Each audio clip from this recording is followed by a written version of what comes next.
कवि सम्मेलन देख देख के घर की शीला देवी को शेर व शायरी का बुखार चढ़ गया था। अब वो सीधे मुंह किसी को जवाब ही नहीं देती थी। उनके पति और उनका बेटा तो काम करने घर से बाहर चले जाते थे और उनकी शायरी झेलनी पड़ती थी बहू रेणु को। अब सास बोलती नहीं, अर्ज करती थी, संदूक पे रखी संदूक, संदूक में रखे झुमके, बहू झुमके निकाल के दे मेरे, कहाँ लगा रही है ठुमके।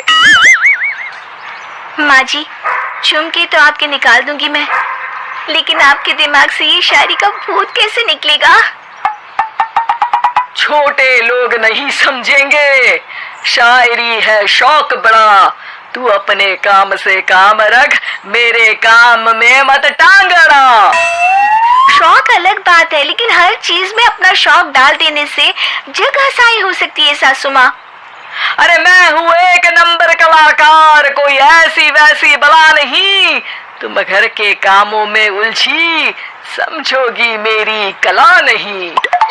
ठीक है माँ जी, आप नहीं समझती तो कोई बात नहीं, लाओ मैं आपके झुमके ही निकाल कर दे देती हूँ। बहू सास के झुमके निकाल कर देती है और वहाँ से चली जाती है। शाम को बहू अपने पति से शिकायत करती है, सुनिए जी, आप माँ को कुछ समझाते क्यों नहीं? अरे क्या समझाना है माँ को? अरे अपनी शायरी थोड़ी कम करे ना। अरे तुमको उनकी शायरी से क्या दिक्कत है? अरे मुझे नहीं, पर पड़ोस में सब लोग हंसते हैं, कहते हैं बुढ़ापे में लोग सठिया जाते हैं, लेकिन शीला जी तो शायर हो गई है। अरे लोगों का काम है कहना, लोगों की बातों का क्या टेंशन लेना। अरे वाह, मैंने भी शेर कह दिया, वाह वाह वाह वाह। देख लो, तुमसे किसी ने कहा नहीं और तुम्हारे सामने कोई माँ की बुराई नहीं करता तो तुमको फर्क नहीं पड़ रहा।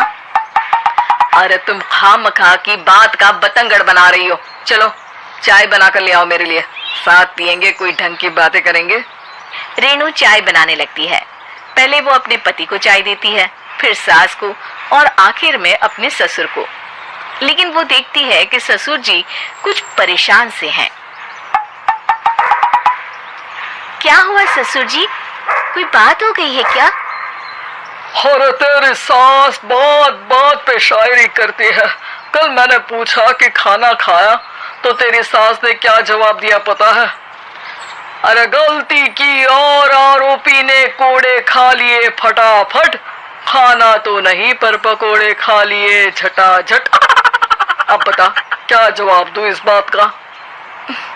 वो तो सभी से शायरी में ही बात कर रही है, मुझे भी समझ में नहीं आता कि क्या करूं मैं।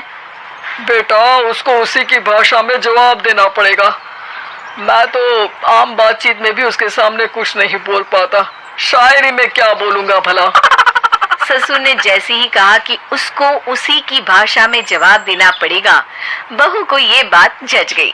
अगले ही दिन वो शायरी की कुछ किताबें लेकर आई और शायरी की प्रैक्टिस करने लगी ताकि सास को उन्हीं की भाषा में जवाब दे सके। उसने दिन रात एक कर दिए। एक दिन सब साथ में बैठकर टीवी देख रहे थे, तभी रेणु सबके लिए बिरयानी बनाकर लाती है, लेकिन सास को बिरयानी भाती नहीं। कौवा करता काऊ काऊ, चिड़िया बोलती ची ची, इतना खराब बिरयानी बनाई है कि मुंह से निकले छी छी।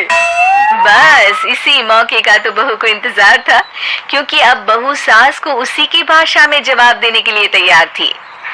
माँ जी हमको अपनी ये बेकार शायरी ना सुनाइए, जैसी भी बनी है बिरयानी चुपचाप खाइए। ससुर जी और रेणु के पति ने रेणु का जवाब सुनते ही जोर से ताली बजाई और सास ने जब रेणु का शायराना जवाब सुना तो उनके गले में बिरयानी अटक गई।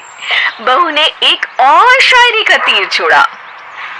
शायरी में बहू के सामने सास हो जाएगी ढेर, क्योंकि सास मारेंगी एक शेर तो बहू मारेगी 1.25 शेर। सास को छोड़ के सब वाह वाह करने लगते हैं। आज पहली बार सास को नहले पे दहला मिला था और रेणु ने सास का मुंह चुप करा दिया था। अगले दिन रेणु का पति उससे कहता है, अरे वाह तुमने तो माँ की बोलती बंद कर दी, मजा आ गया। अब मेरे लिए कुछ बना दो, खाकर मैं काम पर चला जाऊं।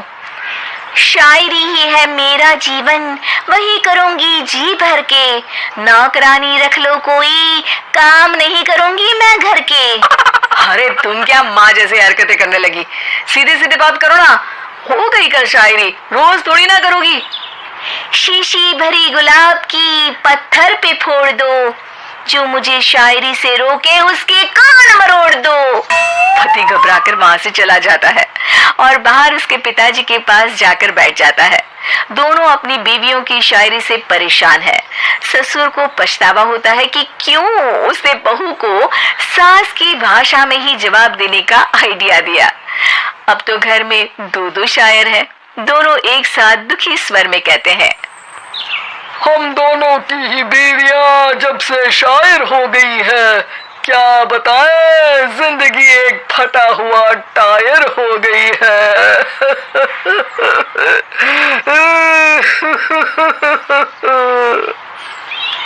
हम दोनों की ही बीवियां जब से शायर हो गई है, क्या बताएं जिंदगी एक फटा हुआ टायर हो गई है।